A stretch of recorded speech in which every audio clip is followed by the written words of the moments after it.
I'm Ryan, and this is my brother Daniel, and this is Rolls in the Family. And today we're going to be counting down our top 3 plays of January 2023. If you're anything like us, we record all of our board game plays, so we kind of looked back at the last month and just thought, what were the sessions that were the most memorable, or just maybe it was a really good play of the game. And this is something we're hoping to do monthly, and think it's just a fun way to get to talk about, old games or new games or just whatever games are kind of getting to the table for us. And hopefully it's interesting for you as the viewer as well. This is our first video on this channel. So if usually say if you're new here, you're probably new here. So if this sounds interesting to you, or if you enjoy the video, consider subscribing to the channel. Like I said, we're planning to do these monthly as well as other board game related content. But let's jump into it. I'll pass it over to Daniel with his third top play of January. Yeah, January was a exciting month for me. I don't know about you, Ryan, but I got a lot of great plays in. So this was exciting to put this list together. Even's got some plays together. And we're long distance normally, but we got over Christmas and whatnot. A few times a year. A few times. Yeah, a no, year. I exclude any game with you. I just exclude. It was like, well, that didn't make the list. Yeah, well, I don't know if you made this list. We'll see. We'll see the suspense. Yeah. So my number 3, and this is why I love doing this, because we get to talk about games that aren't the cult of the new, but we can bring up some maybe older classics. So my number 3 play of January is Splendor. And Splendor's a game that you've played it with me, right? I've played it a few times. It's been a while since I've played it. Okay, so Splendor, is just a classic in terms of, you're collecting gems, you're buying cards, ultimately you're racing to get to 15 victory points. But I actually had a really fun experience because I was with my wife and we were visiting her mom, and we were out at a thrift store, and we find Splendor in this thrift store for $10. And I was just like, I told her immediately, you got to pick up this game. We had just played Ticket to Ride earlier that day, and I was like, this is perfect. We're going to be able to learn this quick and play. And when we played with her, it was so much fun. I mean, she picked it up quickly. And what was awesome is typically in that game, I find that experienced players win more often. I mean, it's a really tight game. Like there's no room for mistakes. And so a lot of times new players just don't see how efficient you have to be in getting to that 15 victory points. And that's one thing I love is just how close all the games are. I mean, it just comes down to like one person getting to 15 right before you. But we played, I think, 2 games of it. But the second game, my wife's mom, the whole game was just buying all of these level 1 cards, which don't have any victory points on them. And so my wife and I just think we're destroying her. We're each up at like 11, 12 victory points. And then suddenly her mom is like, oh, wait, I think I got one of the, I forget what you call them, the little bonuses that you get if you have a certain amount of colors. Is it nobles or advisors? Yeah, maybe it was nobles, or advisors, I forget. But we realized that she had one of them, and then we're like, wait a second, she also has this one, and she has this one. There was 3 that she didn't realize that she had, and she got them immediately, and it triggered the end of the game. Like, she won the game just by buying all these tons of super low cards. She got a few victory points here and there, but none of the high cards. And it was so cool because that's a strategy I've never even thought about in that game. And so there's just so many different approaches. And I don't know, it was just, it reminded me how much I enjoy that game. And it's just a classic in our family. It plays quick. It's tight. Yeah, I love me some Splendor. Yeah, Splendor, in a lot of ways, it's kind of an example of like taking a certain game mechanism and it getting boiled down to just like its essence. Because it's like as simplified as you could get with engine building. It's literally like, if you buy this, card, you now have 1 red that, you can power to buy more of those cards. But yeah, it's been a long time since I played it. I remember enjoying it when I played it. I know the Splendor Duel, which came out this year, is kind of a hot talk. I've seen it in a lot of circles as a really good 2-player option. So that's one that I'm intrigued by. It looks like they made some I mean, they kept a lot of the core concepts, but there's definitely some kind of major shakeups with it. So I'm definitely interested in trying that one too.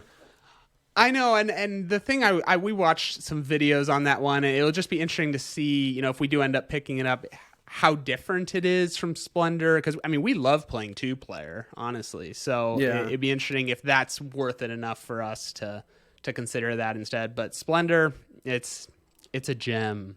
Nice. Cut that sound bite out. That's good stuff right there. Yeah. Anyway, so Ryan, I'm going to pass it over to you. What is your number 3 play of January? Yes. So, as Daniel does know, many of my board game plays these days actually are children's games. I have a 2.5-year-old, and got to get him on the right track with board gaming. So that's right.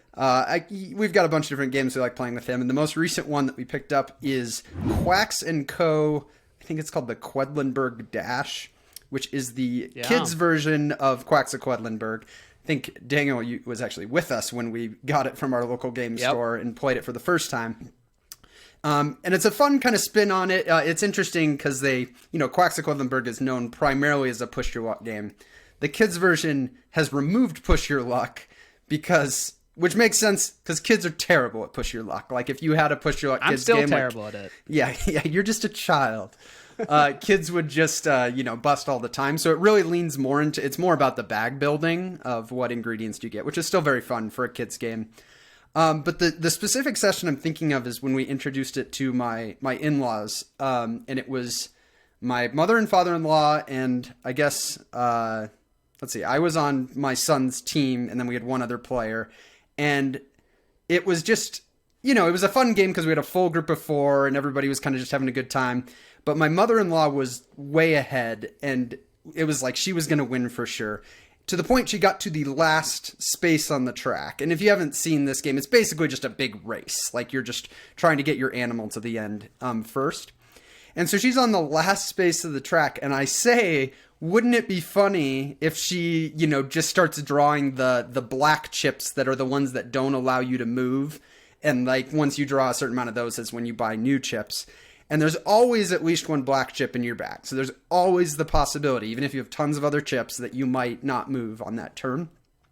And she proceeded to draw 4 blacks in a row, which included resetting her bag. So she got all her colored chips back and still drew another black. And then me and my son ended up passing her right at the end and winning the game in just like there's a lot of times when you're playing board games that after it's done, you're like, what were the odds? Like you're like trying to think of the actual odds of it happening. Because we knew the odds were pretty good with the first couple she drew because she had already drawn a lot of chips. She was getting down to fewer chips in her bag. But for her to reload her whole bag and still draw more blacks was just... the angst in her face was worth it, and it was definitely very memorable for that reason. And it my other plays with that game have been positive so far too. It definitely appeals to a wide range of ages, which is nice. That was the main reason it made my number 3. Is just it was a very funny moment. Yeah, well, and we both absolutely love Quacks of Quedlinburg. That's for both of us one of our favorites. But yeah, getting to play the kids version, I think what I love about it is, what I love about a lot of these type of games is where, there's always a chance, where you can, I love games where they, even if the odd, you're way behind, it's like, well, technically they could just keep drawing that, that black chip and we could come back because it just creates these moments that feel amazing. Yeah, and I think, sometimes that can be a fault of racing games, is you can get to a point where it's like, well, we know who's going to win because it's so obvious who's ahead. It definitely, in this game, it still could feel that way, but this was a great example of where there is a chance, and it can happen. That's my number 3. What do you got at number 2? Number 2 is a game that is new to my collection. You have not played it, just recently got it. And that is Cthulhu Death May Die. And wow, I love this game. So the play that I'm thinking of specifically was, I think a few weeks back, I played with a group of, there was 4 of us, And one of them I had played games like Eldritch with before, so he was kind of familiar with stuff like that. But there were two others who hadn't played anything like that. The only games they'd played were Catan and I think maybe like Ticket to Ride. So this was very like, what are we doing here? And so I was a little nervous at first, like, okay, how are they going to like it? How's it going to go? When you pull out the giant minis. I know. I know. They're just like, wow. But the game is so streamlined. I mean, it's just, it teaches super fast. I mean, we picked it up super quickly. And then the other thing that I absolutely love about this game is the variability that is in it. So the elegance of you just pick an Elder one, you pick an episode, and you mash them together, and then you've got this kind of unique experience. And, you know, this game actually ended up kind of replacing Mansions of Madness in my collection, which are very different games. But the thing that I struggled with Mansions of Madness was just the kind of lack of replayability. And so for this to just kind of go to the complete opposite end of, I mean, I only have the core box, and you already have 12 unique combinations, and I could play the same scenario, and it would be fun again, you know, with the same exact setup. But along with that, it's the character sheets.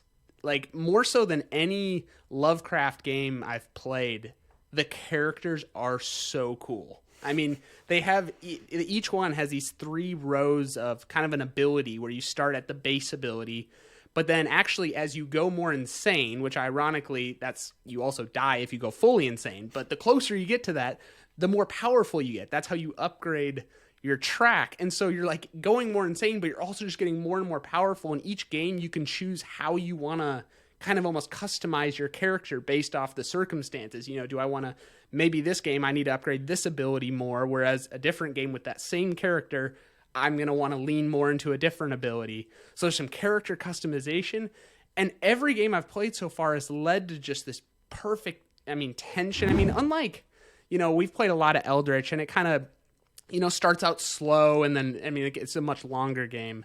But this one just throws you right into it, and you're just going. It's like they cut the first 2 acts out, right? Yeah. It's like, we are in Act 3. Let's go shoot Cthulhu in the face.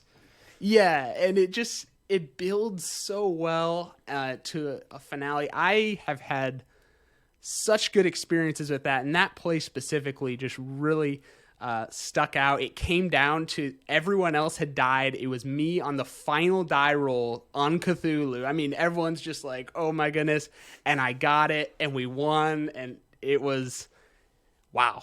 I am so excited. That has been probably one of the best additions recently to my collection, and there's so much more content they're coming out with. I mean, I just, again, have the core box. They have, you know, season 2, I don't know, season 3, did that come out already? Or yeah, I mean, it's Simon Kickstarters. There's content all over the place from the original Kickstarter, and there's another Kickstarter.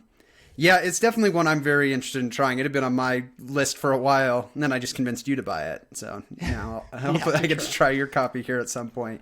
Yeah.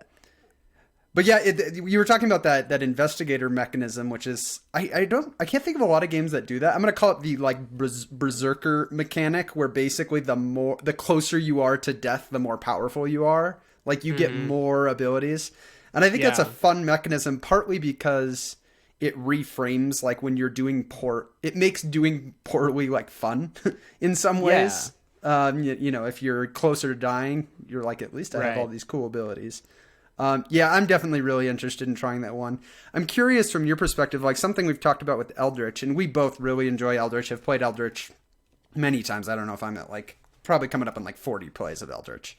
Yeah. And we've talked about how the game has so many random elements that allow it to have these huge highs where like you get in these really interesting situations and a session can come down to that last moment. But the trade-off is you could also have a session where it kind of falls flat or the random elements really stack against you and you just get stomped. I'm curious with Death May Die, like how you feel that aspect of it is, like just the consistency across play sessions.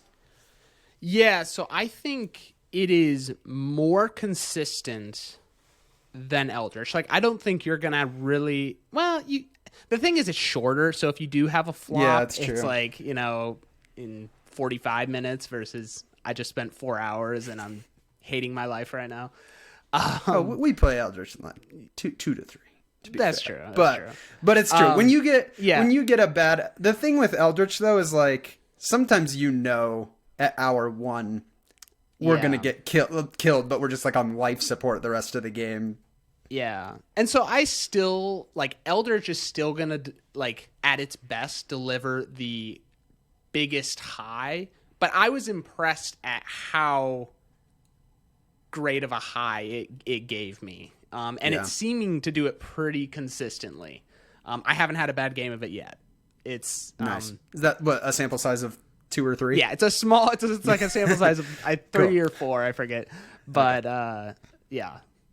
So cool. Well, my number two. Yeah, my number 2 could not be probably more different than Cthulhu Death May Die. Is it another kids game? No, just kids games. That's what the viewers are here for. Yeah. No, this is a new party game. New both as in it came out, I think, within the last year or two, and also new to my collection, which is So Clover. Mm-hmm. And it's partly kind of probably from a few sessions. I've had quite a few plays of it that have gone really well. For this list, I'm specifically going to mention a game that we were both playing with our family over Christmas, where we actually did get a perfect round of So Clover. I think it was a 5-player game, and we did get it perfectly every time. That's right. Which sometimes might not be the most fun kind of session, because it's like, oh, you didn't, was it hard enough? But I felt like with that session, every single... So I'll give a little bit of context if you've never played So Clover. Everybody's got these clovers that you put these cards on that are going to assign 2 words to every side, and then you have to write a word that you think is going to help people identify which 2 words were there. But then those cards get shuffled with another card put in, and you one by one try to solve these clovers where I put mine out, and the rest of the group has to figure out how do we rotate these cards to put them in so that they, make sense with the clues that the player wrote on there.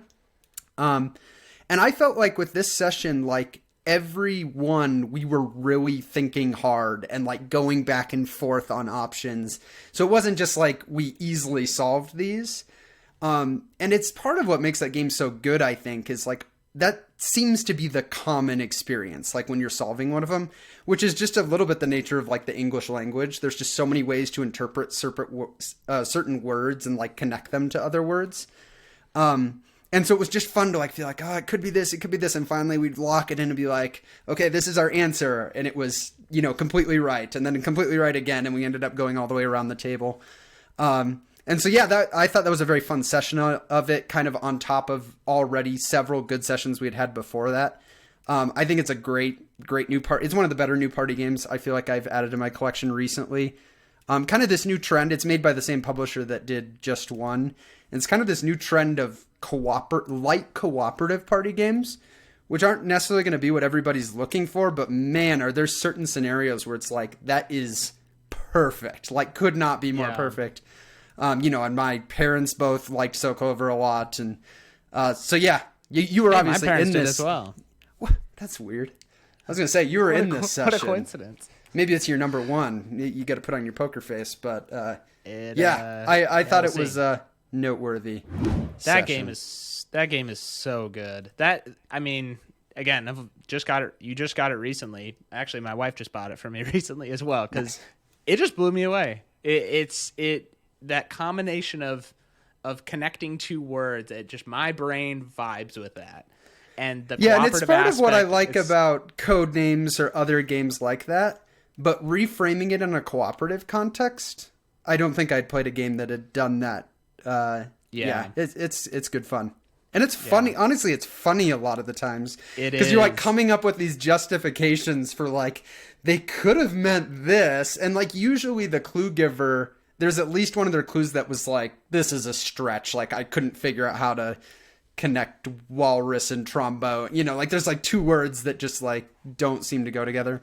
So yeah, it's gone over really well pretty much every time I've played it. So yeah, awesome. Good stuff. And my number 2. At my number 1 play of January. I thought Cthulhu Death May Die was going to be your number 1 from just, we talked throughout the month, so I'm not completely in the dark about things you've been playing, but I'm interested. It was close, but the game that was taking my number one, very different from So Clover, very different lengthwise from So Clover. Is my longest game, Twilight Imperium 4th edition. I forgot it to the you table. squeaked this one in at the end of the month. I did, yes. So got to play Twilight Imperium 4th edition with the Prophecy of Kings expansion. It's the first time I've played with that. And I had a group of 5 others that had never played Twilight Imperium. And we just threw it all in. We just went for it. And, I sent them the how to play video ahead of time. And all of that, and that helped a ton. It took us about 8 hours, which honestly I felt pretty decent about. Like, that seems about right. But it was so much fun. It's so hard to get to the table, but a game that long delivers an experience that you just don't get anywhere else. I mean, there's so much story that's happening, and a few just highlights that come to my mind. First of all, a huge thing in that game that I'm starting to realize more and more is not being the perceived leader. Because it is so huge. If you're the perceived leader, I'm starting to realize more and more just human beings, we have a terrible time at balancing first to second. We just see first place and we go all out after them. So we had a guy, who clearly had a good start, but then just got punished. He ended up taking last place because at the beginning everyone kind of was, going after him. And there was just so much shifting and diplomacy and negotiations. The agenda phase in that game is just, I think about how maybe a little bit how Cosmic Encounter gives you that feeling of just breaking the rules, but it's even a further degree of just some of these agendas that got voted through. I mean, so in this game, every agenda phase you vote with influence from the planets that you have. So the more planets you have, the more influence you have. And so the guy who was in the lead had a ton of influence. And so we're like, oh my gosh, he's just going to control the agenda phase. Well, we ended up getting an agenda passed where instead every round, each one of us gets 1 vote for the agenda phase. It doesn't matter. And that changed everything. And then there was another agenda later where, you take strategy tiles at the beginning of each round for yourself. And an agenda got voted through that instead of choosing for yourself, you now choose it for someone else. And again, just completely changed everything. There's so much to that game, but man, it's so hard to get to the table, but it is such a good time. I mean, it's one of those after the game, I'm just sitting there on my couch and I just can't shut my brain off from thinking about everything that was happening. I have so many factions, so you can play with new, totally unique factions every time. If the viewer here is interested in actually how I stored the main game and Prophecy of Kings all into one box, I'm actually making a YouTube short. It might be out by the time we post this, but you can check that out. I don't even know if I can link it above. I don't know how this all works, but what is this, YouTube? We're supposed to point I don't know and things happen. I think if you point, YouTube auto inserts, it just happens. They know how to do it. So there's not much more to say. I've played Twilight Imperium with you before, and it's been a long time since I've played it. I think it's probably been almost 4 years now, and so I definitely should try to plan one sometime. You were talking about the what is it, the voting phase, whatever that's called, the agenda phase. That was because we used to play Twilight Imperium 3 some. We played that a few times before 4 came out. And I thought that was one of the best changes they made for 4, was now, first of all your planets refresh before the that phase. So because I think in 3 there was this tension between do I use my planet for resources or do I use it for influence? Which sounds more interesting than I think it is. In reality, it just kind of doesn't feel good because either you don't use the resources and then you realize with the agenda is oh, I should have used the resources, because you don't know what's coming up. So I like that they all refresh, but then you do 2 in the agenda phase, yes. Right? And so you draw 1 and everybody's, and they're often very drastic, but in the back of your mind, you're thinking, there's another one right after this. If I use all my influence here, I'm not going to have a say in whatever this other thing is. And so I think that was a really good decision. One, just to have more of them come up, like you're voting on 2 of them. But to kind of just add this extra interest of how much do I care about this one versus the what's in the box of what the next one might be. Yeah. I think the agenda phase in TI4 was the biggest like strength as far as what they made changes to. Yeah. And for anyone who's, maybe looks at this game is like, should I even ever try to play it? I mean, the thing is, it's not primarily a fighting game. Like, if you just go out and start fighting people, you're going to do horrible. It's all about what's happening above the table and the negotiations and the just, oh my gosh, there's so much. It's so fun, just the group dynamics that are happening. Mm-hmm.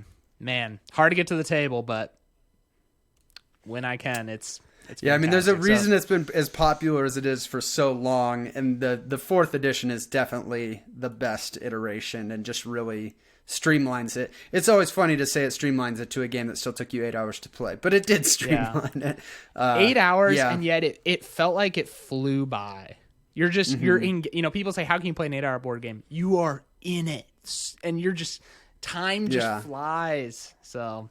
It's good stuff. That's fun. I'm going to pass it over to you. I'll have to get it to the table again. Yep. Yeah. I've had a kids game and a party game. I mentioned, I actually don't remember if I mentioned, it's been a lighter month of gaming for me overall. But I did get the opportunity to play what is coming in at my number 1, which is going to be Dune Imperium. And Dune Imperium, this probably partly makes my one, because I just like Dune Imperium a lot. I've played it quite a bit in the last year, and it's definitely risen up as one of my favorite games. So it's always fun to get to play one of your, one of these games you're just like, this is a great game. But this specific session, I also got to teach and introduce it to 2 players that hadn't played before. One was a friend of mine that also has played board games, likes board games, but this may have been the heaviest strategic board game he had played. So, getting to kind of show him a little bit more of like, if you go down the board game rabbit hole a little more, here's another example of what's out there. And then also our sister, who has played tons of, heavier games over the years, but a lot of times can be hard to find ones that she's specifically excited about or would want to play again. Can be hard to predict. So it's hard to know, like, is this going to be one she's going to like? I kind of thought it might be. So that was part of what made the session very fun, is both of them really came away liking the game. So you feel good when you've, spent 3 hours teaching and playing a game that like everybody. How do you think I felt after 8 hours of Twilight Imperium? Yeah, exactly. I was very happy they liked it. I was so scared. You multiply the hours times how many people played and how much fun they had. Yeah. And that's your gaming host score. So it was fun, both of them, would be totally open to playing it again. And it was a fun game. The actual game session, I mean, I had a pretty big advantage having played the game quite a few times already. And I ended up winning, and it wasn't super close. It was kind of, I ended up the last 2. There's a conflict every round. And once you get into those level 3 conflicts, they often are worth 2 victory points. If you win it, you only need 10 victory points to trigger the end of the game. And I won 2 in a row. So that was, which I wasn't really expecting to do. So it kind of launched me up there at the end. But it was still very fun. We played without the expansion, the Rise of Ix expansion, which amazing expansion. And part of me wondered if going back to playing vanilla was going to feel like a little disappointing, not having all the cool text and other things that it added. Yeah. But it actually, once you got playing, I didn't even think about it. And it's actually a pretty easy game to decide to not play with the expansion. I had to go through the Intrigue deck and take out some cards because you draw those blindly. But as far as the main deck of cards, I just didn't take anything out because they're always revealed publicly. So if we ever revealed one that was we couldn't use because it used expansion things, I just discarded it and drew a new one. Yeah. So that was actually pretty nice. It didn't take much longer to set up. But yeah, Dune Imperium, it's a great game. I really enjoy it. It was fun to get to teach it to 2 new people now who are now in my group of people I know would like playing it more if the opportunity came up. And admittedly, it was a month that I didn't play a lot of games kind of on the more strategic side of the spectrum. So maybe it didn't have as much competition for some of my top plays of the month. But it was a good one. It earned it.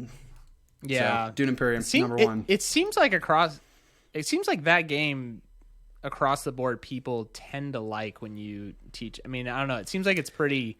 Yeah, got a I pretty mean, in wide some appeal. ways, like it combines worker placement and deck building, which are two of like the most beloved game mechanisms in modern games. And then it's thematic, but it's not as complicated as it looks. Like it's really not that complex once you get into it, and it's interactive, so you don't feel like you're just kind of doing your own thing. Yeah, I can see it having a pretty broad appeal. But yeah, I'm loving it. I'm probably like 8 or 9 plays in now. But yeah, it's a great game. Yeah, I gotta play that one more. I've only played it a few times. But You played it a couple times. I it's- think I got you to play with the Rise of X expansion. Yeah, really liked that expansion. That was a lot of fun. Well, there you go. That is our top 3 plays of January 2022. I hope you guys enjoyed that. Again, we're going to be doing. 2023. Oh my gosh, it's 2023. Now we have to re-record the whole video. Re-record it. Yeah, thanks for watching. We're going to be doing this monthly, so if you enjoyed this, definitely, what do they say? Smash that subscribe button. Oh, definitely smash it. Smash it. But Break anyways, your mouse. thanks for tuning in, and we will see you guys next time.